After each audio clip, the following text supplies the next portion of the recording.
And we did it! We did it! We have completed the freelance botanist aspiration by maxing the gardening skill by talking to this plant. We also know that the issue is our dead father's spirit being possessed by an evil plant, and these two little googie eggs who just are not really getting on but still trying to find ways to see eye to eye. Hello from the void, it's Rose. Welcome back to my channel and the apocalypse. Now, I was trying to position my chair so you can see Rosie, who's like sleeping back there, but she's literally in the wrong place, but she is doing well. I know some of you are concerned. Thank you so much for all the lovely comments, really appreciate it. And yeah, she's doing much better.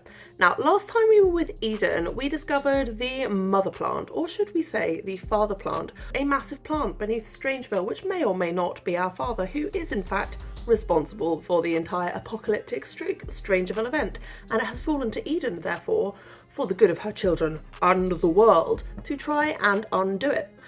This episode, we're going to be trying to make some vaccines, we're going to be trying desperately to grow our plants, I want my death flower, we're going to be trying not to set our children on fire with a toilet, but will we be successful in any of that? Honestly, no idea. Actually, it might even be the twins' birthday this episode. We won't know till we get there, so let's go do the thing. At this point, I would say it's possible that I have more of an enemy in the laundry system that I inflicted on myself than I do in the father plant stroke apocalypse, because Eden keeps just dumping out the laundry on the floor. It also takes so long to do, and as a result of that, the kids, who are already miserable and uncomfortable, Kiri because she's squeamish and Callow because he wants to be dressed as a bear, are just having those moodlets compounded by wearing dirty or stinky or like unclean laundry at all times. So it's fair to say this is not the happiest household at the moment, and it's possible that today's Finchwick Fair is not going to help matters, because at the moment we are having problems with our garden. It has not been a good harvest season. We've got about half of our plants have bloomed today, but we still have not had anything from our death flower plant, and I have done everything in my power with cheats to try and make this bloody plant bloom. Also, being spliced, there's only like a 1 in 3 chance I'll get a death flower rather than an orchid or the other thing that's on there. And I've only got 1 more day left of winter and then 7 days left of spring, and then I'm kind of out of opportunities, because honestly we're right at the end of Eden's generation. I'm hoping we might be able to finish her aspiration today. I think we're really nearly there with gardening, which leaves us not a huge amount left to do, other than of course finish the Strangeville storyline. And we have already started working on some of the Generation 2 stuff, so Kiri needs to become friends with the chickens, or at least one of the chickens, so we've been targeting Noodle Soup, and also max her motor skill as a child. I'm having Callow do that too, but honestly, he's just such a sad little dreamer. He's so desperate to be a bear, and Eden has absolutely definitely hidden and confiscated that bear suit, and she might even sell it at the fair. It's the kind of thing she would do. Not to mention the fact that he has to go to the toilet on the ashes of his own previous accident and then carry a bag of poo around with him. Kid, I get it. It's a sad time. I've asked Callow to go talk with Kiri and talk about his sad mood, because I feel like the kids have definitely drifted apart a bit recently.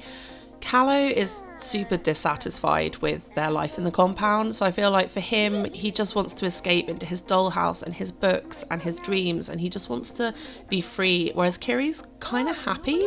She likes the animals, she likes gardening, she is having quite a nice time in a lot of ways. And I feel like he's come over and explained that, you know, he's maybe feeling really lost and sad, and she's been like, cheer up, we have everything here, what's there to be sad about? And he's like, but I can't even be a bear. All I want is to be a bear. And she's like, yeah, but is it really that big? She's even got like the bored moodlet. It's because she's an introvert, but I kind of feel like at the same time, she's like, what's the point in being dissatisfied with all of this? The world outside is so big and scary, and you know, here we're safe and we have everything we need. So why are you so desperate to get away or know what's out there? Why don't you just make the most of what we have here? Or am I not enough for you?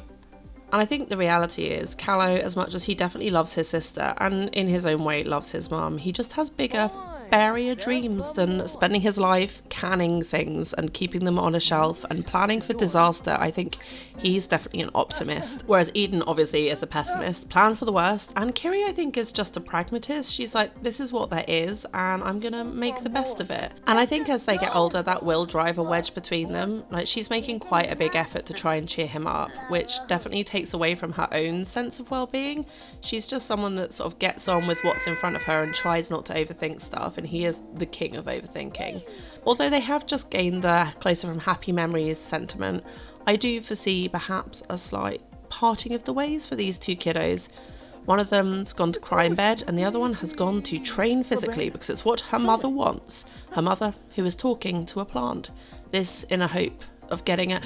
And we did it! We did it! We have completed the freelance botanist aspiration by maxing the gardening skill by talking to this plant. I am so pleased because now if we look at the rules we had to complete for this generation, we have done everything except for maxing the herbalism skill, which we can do by just continuing to read whilst we kind of swivel the focus over to the kiddos, growing a death flower, which hopefully will be done soon. We've got a couple more canning recipes to do, but we're missing the ingredients, so we're going to try and pick them up at the fair. I don't know that we're going to get any evil chicken, and then solving Strangeville, which I've just like added at the bottom. And we can now switch full time over to that aspiration to remind us of what we need to do. But honestly, I think we've probably only got a couple more episodes left of Eden's generation, which is wild because I feel like not so long ago it felt like I had so much left to do still, and now it's like, we're getting towards the final days and I'm excited to move on, but at the same time I love Eden and I've really enjoyed hanging out with her and her burning toilet. But first things first, we need to go to the fair.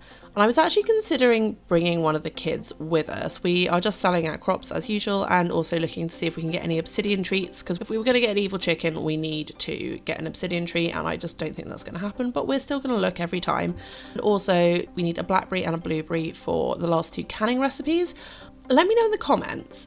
Next Finchwick Fair, what do you think of bringing one or both the kids with me? Like, which kid do you think Eden is more likely to bring? Would she bring Callow to show him how little he knows about the world and to try and impress upon him, like she did in Granite Falls, how like dangerous things are? Or would she bring Kiri because she knows Kiri is like less of a risk? I don't want to bring either of them until they're teenagers, I don't think. I think teenagers are like less obtrusive than kids because kids are like curious and more likely to get themselves into trouble.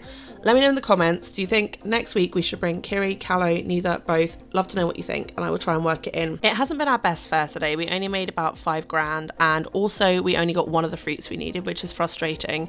So I'm actually going to jump straight over to the secret lab. When we first started doing Strangeville, we only used to travel at night, and that was for a few reasons. Number one, it's in the rules, but I made the rules and I can change them. Secondly, because she didn't want people to see her, but now we're coming straight to the lab instead of going into town. That's not such a risk. We also know that the issue is our dead father's spirit being possessed by an evil plant, so that's a bummer, but it didn't attack us when we were in the basement. And also, perhaps most importantly, we now have like adequate defenses back at our lot, so if anyone does spot us and follow us, we have some chance of holding them off. Versus when we started, it was literally just an abandoned gas station, which was not super defensible. Also, being here means that I can skill the kids up in the background without having to watch them go back and forth on the monkey bars forever. So we are just going to speed through several hours of Eden working on vaccines because honestly, it's a super slow process and we need loads. So yeah, hopefully it speeds up. I don't think it's gonna. We made a few and now we need to go test them. But I think we're actually gonna have to go back to the lot instead of going into Strangeville because it's late and I do not want to miss the plants. And what do we find back on the lot but young Callow, who has waited up to confront his mother, who told them she was just going to the fair and then has come back in the middle of the night having been missing for hours. He is yelling at her about the house rules because I feel like for him this is like the height of unfairness. His mum won't even let him ask questions about what the outside world is like or look over the fence for too long, but she's out all hours of the night, no explanation, doing things that are clearly dangerous because she comes back looking tired and exhausted. And why have you got that weird suit in your bag? And what's the equipment in the little side room at the gas station that we're not allowed to touch? Like, Mum, you gotta tell us what's going on. You can't just expect us to accept this life and not ask any questions. And I just don't think Eden's capable of hearing the fair parts, even in that criticism. For her, she's the grown-up. She knows what the danger out in the world is. She's just doing everything she knows how to do to protect these kids. You know, she never planned on being a parent. She never planned on bringing anyone else into this life with her. But having done so, she's going to do everything in her power to make sure that they are safe, even if they hate her for it, because she wouldn't want her kids to experience what she did, losing one parent and the other one completely falling apart and basically having to fend for themselves without any support, without a safe space to be, without anyone to show them how to survive in the world.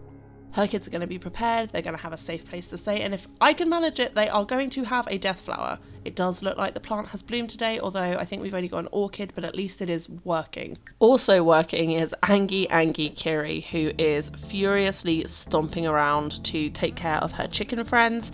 She is mad because she's having to wear dirty clothes and she is squeamish, but I also like to think that maybe she's mad because she has sensed the tension between her mum and her brother, and she's like, why can you two just not get on together? We live in an enclosed compound, can you not just be civil? And for the moment, I think I'm just going to try and keep them apart. Callow is hanging out with possibly his current best friend on the lot, which is Butters, which is concerning because I'm pretty sure Butters is on her last legs. She must be, aging. We've had the Butters is getting on notification quite a few times, which is pretty sad. It definitely feels like we're coming to the end of an era. With the end of the first gen coming, our farm animals, I think we're pretty much down to like 1 or 2 of our originals. And these 2 little googie eggs who just are not really getting on, but still trying to find ways to see eye to eye. Perhaps climbing to the top of the frame and hanging out together will make things better. Although I think they have very different perspectives. Because from up there, Callow can definitely see down into the valley, and I feel like he'd be like, look at the whole world. Like, look at all the things we could see if Mum would just like let us go out, or at least plan to go out one day. And Kiri's like, but yeah, look at everything we have in here. We've got all the food we need. We've got our animal friends. We're safe. Couldn't you even try to see things from my perspective? Things aren't so bad here, are they?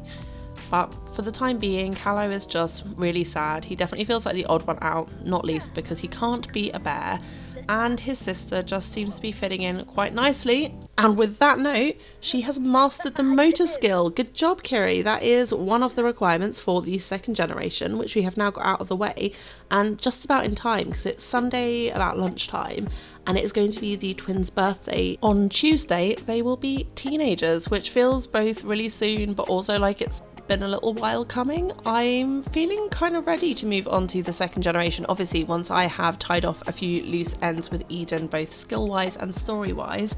But let me know in the comments if you're excited to see how the twins continue to grow up and change. Let me know in the comments if you have any ideas for what their teenage trait should be, because I get to pick that, so I'd love to know what you think. For the time being though, we're going to leave this episode with Eden studying up on herbalism, which we are going to assume is in fact the study of the spores and plants, so that she has the best possible chance of ending the mother plant, and if her dad's spirit is indeed entangled with it in some way, letting him finally go to rest. So as the sun sets, Eden goes to tend her garden, and Callow once again contends with the toilet of death. We are going to say goodbye to this episode. Thank you so much for watching. If you're enjoying what I'm doing, I'd love it if you gave me a thumbs up. Leave a comment if you have anything you'd like to say, and if you're enjoying my nonsense, maybe you think about subscribing. That would be awesome. See you next time either way. Love you, bye!